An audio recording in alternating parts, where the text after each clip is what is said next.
গৰুটো ওচৰত থাকিলে আপোনাৰ গোবৰৰ পৰা এটা পোক হয় আৰু সেই পোকটো আপোনাৰ গৰুক আক্ৰমণ কৰে। এটা গাই আছে আপোনাৰ যোনটো আপোনাৰ 45 লৈকে দি আছে। 7-8 লাখ মান পাইছিলো। এবাৰ অলপ বেছি হ'ব। মিনিমাম চাক মান্থলি আমাৰ 5 পৰা 7 লাখ মান আহে।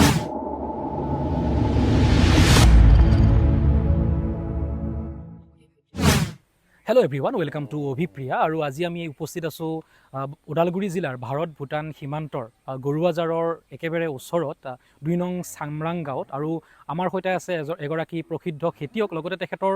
ডেইৰী ফাৰ্ম আছে। আমি গোটেইখিনি কথা তেখেতৰ পৰা জানিবলৈ, তেখেতৰ ইনকাম কিমান হয় গোটেইখিনি জানিবলৈ এই ভিডিঅ'টো প্ৰস্তুত কৰিব ওলাইছোঁ। আহক আমি প্ৰথমতে তেখেতৰ লগত চিনাকি হয়তো। দাদা নমস্কাৰ। নমস্কাৰ। প্ৰথমতে আপোনাৰ পৰিচয় দিয়ক, আপোনাৰ নামটো। মোৰ নাম শ্ৰী ৰামলাল মেহতো। মই গৰিয়াজাৰৰ বাসিন্দা, ডিষ্ট্ৰিক্ট ওদালগুৰি। মই নতুনকৈ আপোনাৰ এইটো আপোনাৰ 5 বছৰৰ পৰা পিছত আপোনাৰ নতুনকৈ এটা ডায়েৰী ফাৰ্ম আৰম্ভণি কৰিছোঁ। ইয়াৰ আগতে বহুত কিছুমান কৰিছিলোঁ, খেতি আছে আৰু যথেষ্ট খেতি কৰাৰ পিছতে মই ডায়েৰী ফাৰ্ম আপোনাৰ আৰম্ভণি কৰিছোঁ। ঠিক আছে। আৰু ভাল লাগিছে আপোনাৰ খুব সুন্দৰ এটা ব্যৱস্থাপনাৰ মাজেৰে বিজ্ঞানসন্মতভাৱে তেওঁলোকে এই ব্যৱস্থাটো কৰিছে। আৰু আমি দেখিছোঁ যে তেখেতে গৰুৰ যি খাদ্য, এই খাদ্যখিনি তেখেতে কিন্তু নিজে প্ৰস্তুত কৰা খাদ্য, মানে আনৰ ওপৰত তেখেতে নিৰ্ভৰ কৰিবলগীয়া নহয়। তেখেতৰ বহুখিনি বিঘা মাটিৰ তেখেতৰ খেতি আছে আৰু সেই খেতিৰ তেওঁৰ যিখিনি অলাগতিয়াল যিখিনি মানে খাদ্য বস্তু থাকে সেইখিনি গৰুক তেওঁ খুৱায়, আৰু বাকীখিনি তেওঁ নিজৰ কাৰণে ব্যৱহাৰ কৰে বা তেওঁ বিক্ৰীও কৰে। দাদা প্ৰথমতে জনাওক যে এই ডায়েৰী ফাৰ্মৰ কথাটো আপোনাৰ মানে মনত প্ৰথম কেনেকৈ আহিল? কাৰ্ণালত ফুৰিবলৈ গৈছিলোঁ, তাতে এজন মোৰ নিজা বন্ধুৱে, তাৰে বন্ধু আৰু কাৰ্ণালত তেওঁৰ ডায়েৰী ফাৰ্ম চালোঁ। আৰু তেওঁৰ ডায়েৰী ফাৰ্মত মই 1 পৰা 1.5 মাহলৈকে 1 পৰা 1.5 মাহলৈকে বিনা দৰমহাত কোনো মানে মই নিজে শিকিম বুলি হোটেলত ভাড়া থাকি তেওঁ ডায়েৰী ফাৰ্মৰ লগত মানে যথেষ্ট চোৱা কেনেকুৱা ধৰণৰ গাই পুহিব লাগে, কেনেকৈ কি আছে সেইবিলাক অলপ জানিলোঁ। আৰু জনাৰ পিছত মই তাৰ পৰা অলপ ইণ্টাৰেষ্টেড হৈ ইয়াতে অসমত লাহেকৈ মানে চিন্তা কৰিলোঁ। আৰু এই প্ৰজেক্টটো মই মানে ষ্টাৰ্ট কৰোঁতে বহুত সমস্যা আহিছিলে আৰু লাহে লাহে সেই সমস্যা সমাধান কৰি অলৰেডি এইটো মানে কৰিব পাৰি। আৰু তাতেতো আপোনাৰ খুব সুন্দৰভাৱে বিজ্ঞানসন্মতভাৱে তাতে গোটেইখিনি কৰে। তাৰ পৰা আপুনি এনেকুৱা কি দেখিলে যে যিটো আপোনাৰ আমাৰ সাধাৰণতে অসমত যিটো নহয়, তাতে আপুনি কেনেকুৱা ধৰণৰ এটা প্ৰণালী দেখিছে মানে ফাৰ্মৰ ক্ষেত্ৰত? আমাৰ অসমত আমি যোনবিলাক গাই পুহোঁ, আমি লোকেল গাই যিখিনি পুহোঁ, ইয়াৰ পৰা আমি গাখীৰ উৎপাদন সাধাৰণতে 2 পৰা 3 লিটাৰ পোৱা যায়। আৰু হাইষ্ট হ'লে আপোনাৰ 10 লিটাৰলৈকে যায়। কিন্তু তাৰে যিখিনি আপোনাৰ কাৰ্ণালৰ যোনটো ব্ৰিড যোনটো আছে, সেই ব্ৰিডৰ মাজত আপোনাৰ HF পুৰা ফুল HF পাব। মোৰ তাত আপুনি গাই যিখিনি দেখা পাব গোটেই ফুল HF পাব। আৰু প্ৰত্যেকৰ গাখীৰ আপোনাৰ মোটামুটি 25 এবভ, মানে 25-ৰ পৰা। মোৰ অলৰেডি এটা গাই আছে আপোনাৰ যোনটো আপোনাৰ 45 লৈকে দি আছে। আৰু এই যিখিনি গাখীৰ আপোনাৰ প্ৰায় 500 লিটাৰ গাখীৰ আপোনাৰ হয়, এই 500 লিটাৰ গাখীৰ আপুনি ক'ত দিয়ে, বৰ্তমান ক'ত দি আছে? বৰ্তমানলৈকেতো মই আপোনাৰ পুৰবী আমাৰ যোনটো মাৰ্কেট আছে গুৱাহাটী, তেওঁলোকক দি আছোঁ। নেক্সট আৰম্ভণি আমাৰ নিজৰ এটা ব্ৰেণ্ড আহি আছে। 1000 লিটাৰ যেতিয়ালৈকে আমাৰ হ'ব তেতিয়া আমি নিজৰ এটা ব্ৰেণ্ড আহি আছোঁ, মাহাতো ডায়েৰী ফাৰ্মৰ নামত। খুব কম সময়ৰ ভিতৰত হ'ব বুলি জনাইছে। হয়তো 2-3 বছৰৰ ভিতৰত আপোনালোকে ওদালগুৰি জিলাৰ যি ভাৰত ভূটান সীমান্তৱৰ্তী এই এৰিয়া, ইয়াত বহুতকেইটা আন ফেক্টৰী হৈছে, তাৰ মাজতে এটা ডায়েৰী ফাৰ্মৰ এটা নতুন এটা ফেক্টৰী আপোনালোকে দেখিবলৈ পাব। আৰু আপুনি এখেতে মানে এটা আমাক কথা দিছে যে তেখেতে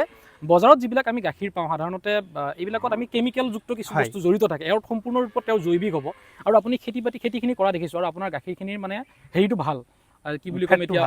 ভাল। এইটো কাৰণটো কওক আপুনি, কিহৰ কাৰণ? একচুৱেলি চাওক, মই বিভিন্ন ধৰণৰ খেতি পাব, যেনেবা বাজৰা, কণী ধান, মাকৈ, যোনটো মেজ বুলি কোৱা হয়, আপোনাৰ সৰগম পাব মোৰ তাত, বাৰ্চিন পাব, আপোনাৰ নানা ধৰণৰ খেতি পাব মোৰ তাত।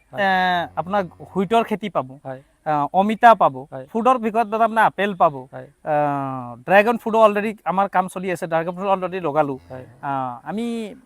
মানে বিভিন্ন ধৰণৰ আমি গৰুক খোৱাৰ কাৰণে যিখিনি আমাৰ প্ৰয়োজনীয়তা হয় সেইখিনি সম্পূৰ্ণ গৰুজন পোৱাৰ কাৰণে ফেটটো আপোনাৰ ধুনীয়া থাকে। আপুনি ডেইলিটো আপোনাৰ প্ৰায় 15-20 হাজাৰ টকা ডেইলি ইনকাম এটা আছে। আমি বৰ্তমানলৈকে 20,000লৈকে পাই আছোঁ। নেক্সট 20,000 হ'লেও আমাৰ মোটামুটি ধৰক যে আমাৰ 10,000 টকা পাৰ ডে আমাৰ খৰচ আছে। নেক্সট আমাৰ 10,000 টকা বাছে। আৰু এই 10,000 টকাৰ আমি অলৰেডি কাম যিখিনি আমাৰ প্ৰজেক্টত চলি আছে সম্পূৰ্ণ এইটো কেপিটেলৰ দ্বাৰা চলি আছে। আৰু আপুনি বাহিৰত গৈ আপুনি গোটেইখিনি কথা জানিছে, মোটামুটি এগৰাকী ডাক্তৰৰ যিখিনি জ্ঞান থাকিব লাগে প্ৰায় আপোনাৰ গোটেইখিনি আছে। গতিকে আপুনি এই বেমাৰৰ ক্ষেত্ৰত কি ক'ব এতিয়া? বেমাৰ চাওক, যথেষ্ট আপোনাৰ বেমাৰ কিছুমান সবচে আপোনাৰ হাৰ্ডলি বেমাৰ আপোনাৰ মেষ্টিটাইজটো হয়। গৰুৰ ভিতৰত আপোনাৰ সবচে হাৰ্ড বেমাৰ। আৰু এই মেষ্টিটাইজ হ'লে আপোনাৰ গায়ৰ আপোনাৰ সম্পূৰ্ণ বাৰ্ডটো বেয়া হৈ যায়, তাৰ আপোনাৰ সম্পূৰ্ণ লছ এইটো। কিন্তু ইয়াৰ বেমাৰৰ কাৰণে আপোনাৰ যদি আপুনি বিচাৰে গোৱালিটো এনি টাইম আপুনি চাফ চিকুণ ৰাখিব লাগিব আৰু ইয়াৰ যদি আপুনি চাফ চিকুণ ৰাখিব পাৰে ইয়াত আপোনাৰ কোনো ধৰণৰ বেমাৰ নাপায় আৰু ইয়াৰ ওপৰত নলেজ ল'ব লগা হ'লে বহুত আমাৰ কিছুমান আছে আজিকালিতো বহুত ইউটিউবতে পোৱা যায় আমাৰো নিশ্চয় এটা চেনেল আহি আছে আমাৰ নিজৰ চেনেল আহি আছে আমাৰ চেনেলৰ জানিব পাৰিব আপোনালোকে নিশ্চয় এই চেনেলৰ জৰিয়তেও মানে ইয়াৰ কেনেদৰে তেওঁলোকে কামখিনি কৰিছে বা কেনেধৰণে নতুন এজন ব্যক্তিয়ে এনেকুৱা ধৰণৰ ব্যৱসায়ৰ সৈতে জড়িত হ'ব পাৰে তেওঁ গোটেইখিনি শিকাব বুলি কৈছে আৰু খুব সুন্দৰ এটা ব্যৱস্থা ভাল লাগিছে আহক আমি ভিতৰলৈকে সোমাই যাওঁ তেওঁলোকৰ যিটো ব্যৱস্থাপনা কেনেদৰেনো গাখীৰ খীৰাইছে বা কেনেদৰে তেওঁলোকে গুৱাহাটীলৈকে এই গাখীৰ তেওঁলোকে লৈ যায় গোটেইখিনি আপোনালোকক দেখুৱাব বিচাৰিছোঁ আৰু আমি দেখিছোঁ যে পোৱালিবিলাক খুব সুন্দৰকৈ আৰু পোৱালিবিলাক বেলেগকৈ পৃথককৈ ৰাখে নেকি নে একেলগে ৰাখি দিয়ে নহয় আমি পৃথককৈ ৰাখোঁ সেইটো চাইডত আমাৰ আছে এইটো পোৱালি ৰখাৰ কাৰণে এইটো চাইড সম্পূৰ্ণ গাই ৰখাৰ কাৰণে আপোনাৰ গৰুৰ গাখীৰ আপুনি কিমানখিনি খীৰাই পোৱালিৰ বাবে কিমান এৰে আমি প্ৰত্যেকটো গায়ৰ আমাৰ 2 লিটাৰকৈ এৰি দিয়া হয় 2 লিটাৰকৈ এৰি দিয়া হয় আমাৰ পোৱালিৰ কাৰণে যিহেতু পোৱালিকেইটা আপোনাৰ ডাঙৰ হ'ব নেক্সট আপোনাৰ 1 বছৰত আপোনাৰ তেওঁলোকক তৈয়াৰ কৰাৰ কাৰণে এইখিনি বস্তু আমাৰ ইম্পৰ্টেণ্ট হ'ব আৰু তেওঁলোকে গাখীৰ খালেহে এতিয়া ধৰক খাব পৰা নহয় যিহেতু খাদ্য খাব পৰা নহয় এই গাখীৰ খাই জীয়াই ৰাখিব লগা হয় আৰু তেওঁলোকক যিমান গাখীৰ খাব বেছিকৈ খালেতো বেয়া হ'ব এটা হিচাপ আছে আৰু সেই হিচাপ মতে আমি এৰি দিওঁ তেওঁলোকে খাই এতিয়া বৰ্তমানলৈকে মানে 1 বছৰৰ ভিতৰত আমি আকৌ হিদত আনিব পাৰিম আৰু কিমান দিনলৈকে অকল গাখীৰৰ ওপৰত আপোনালোকে নিৰ্ভৰ ৰাখে আৰু কিমান দিন পাছত তেওঁলোকক আন খাদ্য খুৱায় আমিতো গাখীৰত গাখীৰৰ কাৰণে আমি পূৰা যেতিয়ালৈকে HF আপোনাৰ এটা বস্তু ভাল যোনটো আপোনাৰ আমাৰ লোকেল গাইৰ পৰা আৰু HF লগত বহুত ডিফাৰেঞ্চ আছে যেনিবা আমি ইয়াক আজি যদি আপুনি হিদত আহিছে 9 মান্থলৈকে আমি গাখীৰ খীৰাওঁতে 1 মাহ আপুনি এৰিব লাগে মাত্ৰ 1 মান্থৰ পিছত তেওঁ পোৱালি দি দিয়ে আৰু এটা কথা সুধিছিলোঁ যে আপোনাৰ পোৱালি এটা জন্ম পোৱাৰ পাছত কিমান দিন মাকৰ গাখীৰৰ ওপৰত নিৰ্ভৰ কৰে আৰু কিমান দিন পাছত আন খাদ্য খুৱাব পাৰে আমি মিনিমাম 4 মাহ 4 মাহ মাকৰ গাখীৰৰ ওপৰত নিৰ্ভৰ কৰে খাদ্যৰ ক্ষেত্ৰত আপুনি যিহেতু কৈছেই যে আপুনি প্ৰায় 75% মান খাদ্য আপুনি নিজৰে কৰে আৰু বাকী 25% আপুনি ক্ৰয় কৰে বজাৰৰ পৰা কিনি আনে যে আপোনাৰ তাত কি আপুনি খাদ্য আপুনি ব্যৱস্থা কৰে আৰু বাহিৰৰ পৰা কি কিনিব লগা হয় মোৰ আপোনাৰ খাদ্য খাব পৰা আপোনাৰ মোৰ ঘাঁহৰ ক্ষেত্ৰত আপোনাৰ কোনো ধৰণৰ প্ৰব্লেম নাই ঘাঁহটো এভেইলেবল পাব গোমধানৰ পৰা যিখিনি খেৰ থাকে সেইটো মোৰ তাতে পাব মাত্ৰ এটা বস্তু মোৰ কিনিব লগা হয় যোনটো আপোনাৰ পোৱালিৰ কাৰণে কিনিব লগা হয় যোনটো হ'ল আপোনাৰ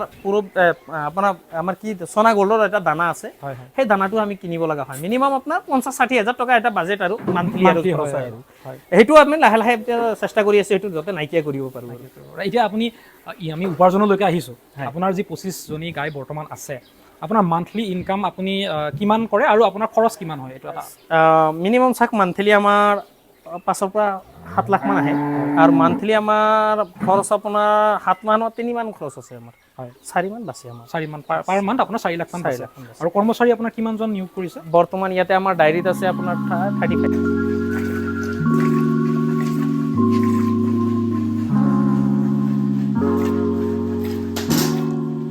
আৰু এয়া আমি গোহালিৰ ভিতৰত যেহেতু আছোঁ গোহালিটো কেনেধৰণে কি কৰি মানে নিৰ্মাণ কৰিব লাগে এই নিৰ্মাণৰ ক্ষেত্ৰতো এটা বিজ্ঞানসন্মত ধাৰণা এটা আছে নহয় জানো এইখিনি আপুনি অলপমান কৈ দিয়ক কেনেধৰণে সুবিধা হয় মানে দানা দিয়াৰ পৰা তেওঁলোকৰ মল মূত্ৰ ইয়াৰ পৰা মানে চাফা কৰিবৰ কাৰণে কেনেধৰণে ব্যৱস্থা কৰিলে সকলোৰে কাৰণে সুবিধা হয় ভাল কথা এটা সুধিছে যেহেতু গোহালিটো বনাওঁতে আপুনি এটা বস্তু লক্ষ্য ৰাখিব লাগিব যোনটো আপোনাৰ এই দানা দিয়া বস্তুটো যাতে ধুই দিয়াৰ কাৰণে ডেইলি এটা ধোৱাৰ কাৰণে এটা ব্যৱস্থা হ'ব লাগে ইয়াৰ পৰা যাতে পানী মাৰাৰ লগে লগে সেই চাইডেদি আপোনাৰ ওলাই যাব লাগিব মানে ক্লিন হ'ব লাগিব আৰু নেক্সট আপোনাৰ যাতে তেওঁলোকে যিখিনি মানে পেচাব উচাব কৰিলে যাতে এই নালাটো পুৰা ক্লিন হৈ আপোনাৰ একেবাৰে চিধা একদম মিনিমাম আপোনাৰ মানে 100 মিটাৰ দূৰলৈকে যাব লাগে মানে ওচৰত থাকিলে পোক হ'ব আৰু পোক যেতিয়া আপোনাৰ যেহেতু গাখীৰ দিয়া গাই হয় যথেষ্ট গাখীৰ দিয়ে 25-30 লিটাৰ 40 লিটাৰ যেহেতু থাকে তো তাৰ পৰা এটা পোক যদি হয় সেই পোকটো লাহে লাহে লাহে লাহে গোৱালিলৈকে সোমাই আহে আৰু তেতিয়া আপোনাৰ সেই মেষ্টাইটাইজ বুলি এটা বেমাৰ যোনটো কৈছিলোঁ সেই বেমাৰটো হোৱাৰ চান্সেছ থাকে আৰু গোবৰটো ওচৰত পেলাব নালাগে গোবৰটো ওচৰত থাকিলে আপোনাৰ গোবৰৰ পৰা এটা পোক হয় আৰু সেই পোকটো আপোনাৰ গৰুক আক্ৰমণ কৰিলে আপোনাৰ প্ৰব্লেম হয় কেতিয়াবা এনেকুৱা হয় কিছুমানে গৰু পোহে কিন্তু এই যিখিনি পৰিষ্কাৰ পৰিচ্ছন্নতাই হওক বা কেনেধৰণে ব্যৱস্থাখিনি কৰি ল'ব লাগে তাৰ কাৰণে বহুতখিনি বেমাৰ কিন্তু গৰুৰ আমি দেখা পাওঁ নহয় জানো তেতিয়া মানুহে কয় যে বহুতখিনি বেমাৰ আহিছে আমি জাৰ্চি গাই পুহিলোঁ কিন্তু আমি তাক মেইনটেইন কৰিব পৰা নাই বা বেমাৰৰ কাৰণে প্ৰতিপালন কৰিব পৰা নাই তেনেধৰণৰ বহুত কথা আহি পৰে গতিকে সেই ক্ষেত্ৰতো আপোনালোকে নিশ্চয় গুৰুত্ব দিব লাগিব কিন্তু তেওঁলোকক দানা দিয়াৰ কাৰণে আপুনি ঘাঁহ কাটি দিব লাগিব নহয় জানো খেৰ দিয়ে কিমান টাইম আপুনি দানাটো তেওঁলোকক আমি একচুৱেলি আপোনাৰ 12 ঘণ্টাৰ মূৰে মূৰে দানা দিওঁ আমাৰ অলৰেডি আপোনাৰ দানা আহি পাইছে দেখা পাইছে কিজান চাগে ঘাঁহ কাটিছে ঘাঁহ কাটিবৰ কাৰণে আমাৰ এইটো চাপ কাটাৰ হয় কাটিছে, এইটো আমাৰ চাপ কাটাৰ হয় এইটো চাপ কাটাৰ দি আমি ডাঙৰ ঘাঁহটো কাটিম আৰু অলৰেডি আমি ব্ৰাছ কাটাৰ দি অলৰেডি আমি সৰু ঘাঁহ কাটি আছো এইখিনি আছে আপোনাৰ আচ্ছা ব্ৰাছ কাটাৰ দি আমি ঘাঁহ কাটো সৰু সৰু ঘাঁহটো আহি যায় সেইটো ডাইৰেক্ট কাটি লৈ আহিলে আৰু তেওঁলোক দিলেই হৈ যাব কিন্তু ডাঙৰ যেটো ঘাঁহ আছে হেতু আপোনালোকে চাপ কাটাৰ কাটি পেলা সৰু সৰুকে তেওঁলোকক যোগান ধৰে লগত আমি ইয়াৰ লগতে দিম ইয়াৰ লগত আমি চাপৰ দিম চাপৰটো থাকিব চাপৰটো মিলাই দিয়ে হয় ইয়াৰ লগতে মিলাই চাপৰটো দিম লগত আপোনাৰ খলি দিম আমি বিহাৰৰ যোনটো খলি হয় তাৰ পিছত আমাৰ ক্যালসিয়াম থাকিব ক্যালসিয়ামটো আমি দিব লাগে যেহেতু গাখীৰ অফাৰ দিয়ে তাৰ ভৰিৰ যেটো প্ৰবলেম থাকিব তাৰ কাৰণে আমি ক্যালসিয়ামটো ইউজ কৰো ক্যালসিয়ামটো দিব লগা হয় আৰু ক্যালসিয়ামৰ কাৰণে আমি আৰু এটা পদ্ধতি আমি ইউজ কৰো যোনটো অলপ চুনপানীটো দিলে আপোনাৰ আমি দেখিছো তাতে বগা চুনপানীটো খাই আছে ধুনিয়াকে কৰো তো আমি এই চুনপানীটো ব্যৱহাৰ কৰো বহুতৰ এটো মানে সেই হয় বস্তুটো নাজানিব পাৰে চুনপানীটো একচুয়ালি এটা কামৰ বুলিও নহয় পেলুৰ কাৰণে পেলু যোনটো হয় গৰুৰ যোনটো পেলু হয় হে তেওঁলোকে যদি ৰেগুলাৰ কৰিব নালাগে চুনপানীটো ৰেগুলাৰ কৰিলেও ক্ষতি আছে মানে এটা হিচাপ আছে সপ্তাহত দুবাৰকে দিব লাগে আৰু চুনপানীটো তাৰে পেলুটো হোৱাৰ চান্সেসটো বহুত কম থাকে আৰু যেহেতু ঘাহতে আমাৰ পেলু হয় আৰু এটা মই কথা মন কৰিছো কাৰণ গাখীৰ খোৱা যেটো পোৱালি থাকে হেতৰ পেলুৰ ঔষধ দিবই লাগে বা তেওঁলোকক আপুনি কিমান বয়সত মানে আপুনি চুনপানীৰ কথা কৈছে কেতিয়া দিব মই এটো আপুনি ভাল এটা কোৱেশ্চন কৰিছে যেটো মাকে পোৱালি দিয়াৰ পৰা 21 ডেজ হ'ব লাগে 21 দিন আৰু মাকৰ 1 মান্থ আচ্ছা 1 মান্থৰ ভিতৰত আপুনি মাহত মানে 3 মাহৰ মুৰে মুৰে আপুনি পেলুৰ ঔষধটো আহিবলে আপুনি চুনপানী দিলে যে মানে গোটে পেলু নাইকিয়া হ'ব এটো নহয় পেলুৰ বহুত ধৰণ থাকে মানে 3 মাহৰ মুৰে মুৰে আপোনাক খুৱাব লাগে পোৱালিকো খুৱাব লাগে আৰু মাককো খুৱাব লাগে পেলু ঔষধটো মানে এটো নহয় যে পেলু হলে তেওঁলোকক মেডিসিন দিম এটো নহয় তেওঁলোকে যাতে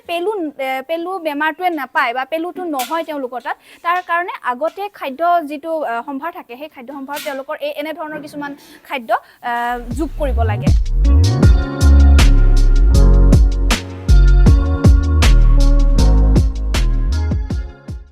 ইতিমধ্যে আপোনালোকে দেখিলে ৰামলাল মাহাতৰ ডেয়াৰী ফাৰ্মখন আৰু তাৰ উপৰিও তেখেতে আন কি খেতিৰ হৈতেনো জড়িত হৈ আছে হেয়া আপোনালোকক আমি জনাব বিচাৰিছো দাদা আপুনি কওকচোন কি আৰু খেতি কৰিছে মোৰ আপোনাক কণী ধানৰ খেতিৰ পৰা লৈ আদি কৰি আপোনাৰ বহুত খেতি পাব যেনেবা আপোনাৰ মেজৰ খেতি পাব মোৰ 50 বিঘা মেজৰ 50 বিঘা পাব কণী ধানৰ 25 বিঘা পাব ড্ৰেগন ফ্ৰুট পাব তাৰ হানিৰ লগতো জড়িত মই অমিতা খেতিৰ লগত জড়িত আপোনাৰ হুইটৰ লগত জড়িত মই লগত আপোনাৰ সৰগমৰ লগত জড়িত ঘাহৰ খেতিৰ লগতো জড়িত মই এনেকা ধৰণৰ নানা ভ্যাৰাইটি খেতি মই পাব মতাত হয় আৰু যেহেতু বহুত উইথ খেতি আপুনি কৰিছে কিবা অসুবিধা হৈছে নেকি এটোৰ লগত সময় কিবা তেনেকুৱা কাৰণ প্ৰতিটো খেতিৰে আপোনাৰ কিন্তু সিজনটো বেলেগ বেলেগ হয় মোৰ একচুয়ালি অসুবিধা হয় আৰু মই সেই অসুবিধাৰ কাৰণে মোৰ নিজৰ এজন বন্ধু আছে মন্টু দৈমাৰী যথেষ্ট তেও হেল্প কৰে আৰু এটো ক্ষেত্ৰত মানে তেও নাথাকিলে মই মানে 50% মানে কাম কৰিব নোৱাৰিম আৰু এনেকা ধৰণৰ কিছুমান আছে আৰু তেও যথেষ্ট হেল্প কৰে মোক আৰু সেই হেল্প কৰাৰ কাৰণে মই আজি এখিনি কৰিব পাৰিছে কিমানখিনি খেতি মাটি আছে আপোনাৰ মোৰ টোটাল আপোনাৰ এতিয়া 120 বিঘা মান খেতি আছে টোটাল এতিয়ালৈকে খেতি আপোনাৰ 120 বিঘা আছে আচ্ছা এইখিনি যেটো দেখিছো আপোনাৰ কণী ধান নহয় জানো কি কণী ধানৰ পৰা আপোনাৰ প্ৰডাকশন কিমানখিনি আহে আপুনি মোটামুটি ধৰি লওক বিঘা প্ৰতি মই 3 কুইন্টালকে লওঁ 3 কুইন্টাল এবাৰ 25 বিঘা আছে যোৱাবাৰ আছিল আপোনাৰ 15 বিঘা আছিল এবাৰ 10 বিঘা বঢ়াইছো নেক্সট ইয়াৰত আপোনাৰ আৰু বঢ়াম ঠিক আছে ইয়াৰ আপোনাৰ উপাৰ্জনখিনি কিমান কি ক'ব পাৰিব মিনিমাম ধৰক যোৱা ইয়াৰত আপোনাৰ মই পাইছিলো আপোনাৰ 7-8 লাখ মান পাইছিলো এবাৰ অলপ বেছি হ'ব আচ্ছা এইখিনি মানে ক'ব গ'লে এই 25 বিঘাৰে আপোনাৰ যিখিনি উপাৰ্জন হয় অন্য খেতিৰ পৰাও আপোনাৰ নিশ্চয় মই মানে এটা ভ্যাৰাইটিৰ খেতি কৰি নাথাকো এটাত যদি কেনেবাকে লছ হয় নেক্সট খেতিত যতে আমি উঠাব পাৰো আৰু সেই হেনেকা হিচাপত আমাৰ অলৰেডি লাভ হৈছে যথেষ্ট আমি যিখিনি কৰ্মচাৰী আছে আমাৰ সম্পূৰ্ণ এটোৰ ওপৰতে ডিপেন্ড কৰি আমি চলাইছো 84 জন আমাৰ কৰ্মচাৰী আছে আৰু সেই 84 জনৰ লগতো আমাৰ আৰু 20 জন 30 জন কেতিয়াবা আনিব লগা হয় কাম কৰিব লগা হয় আৰু হেনেকা হিচাপতে আমি কাম কৰাই আছো অলৰেডি আৰু এই কণী ধানৰ পৰা যেটো হেৰি উৎপাদন হয় উৎপাদনৰ পিছত এই খেৰখিনিৰো প্ৰয়োজন আছে হয় নিশ্চয় বাইদেউ খেতি কৰাৰ উদ্দেশ্য এটোই যেটো আমি খেতিৰ পৰা আমি মানুহকো খুৱাইছো লগত আমি এটো যোনটো খেৰ সেই খেৰৰ পৰা আপোনাৰ যথেষ্ট গায়ৰ প্ৰটিনৰ কাৰণে বহুত ইম্পৰ্টেন্ট হয়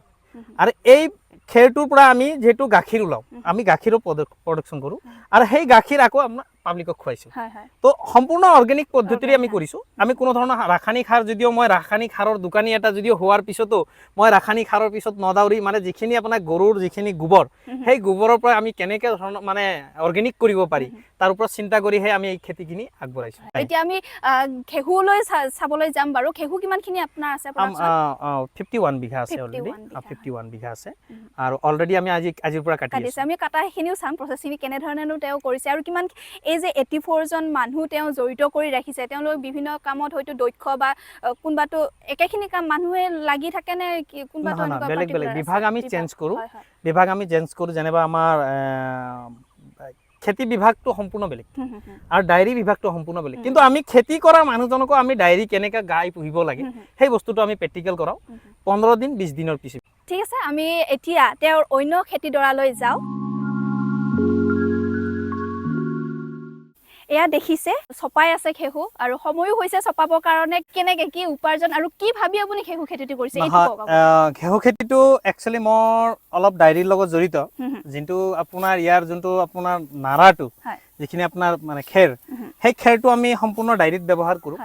আৰু যিখিনি আপোনাৰ গম ধান যিখিনি হয় এইখিনি আমাৰ যিমান কৰ্মচাৰী যাতে আমি আটা যাতে কিনি খাব লগা নহয় আৰু আটাটো যাতে কিনিব লগা নহয় ইয়াতে আমি কিছু গম ধান আমি আকৌ ডায়েৰীটো ব্যৱহাৰ কৰোঁ আৰু কিছু বিক্ৰী কৰোঁ আমি মানে আপুনি আটা প্ৰডাকশনটো আপুনি কৰে নে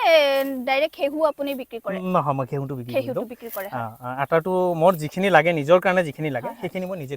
কৰোঁ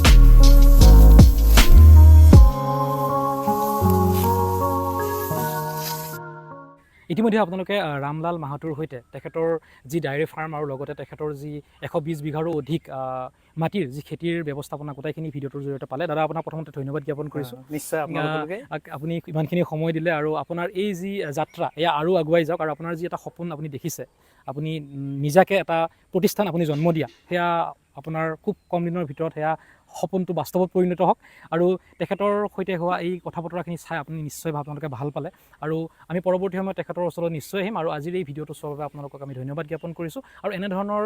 ভিডিঅ'বোৰ ভৱিষ্যতে চাই থাকিবৰ বাবে চেনেলটো ছাবস্ক্ৰাইব কৰিব আৰু যদি আমাৰ এই অনুষ্ঠানটো ভাল পাইছে তেনেহ'লে লাইক আৰু কমেণ্ট কৰিব ধন্যবাদ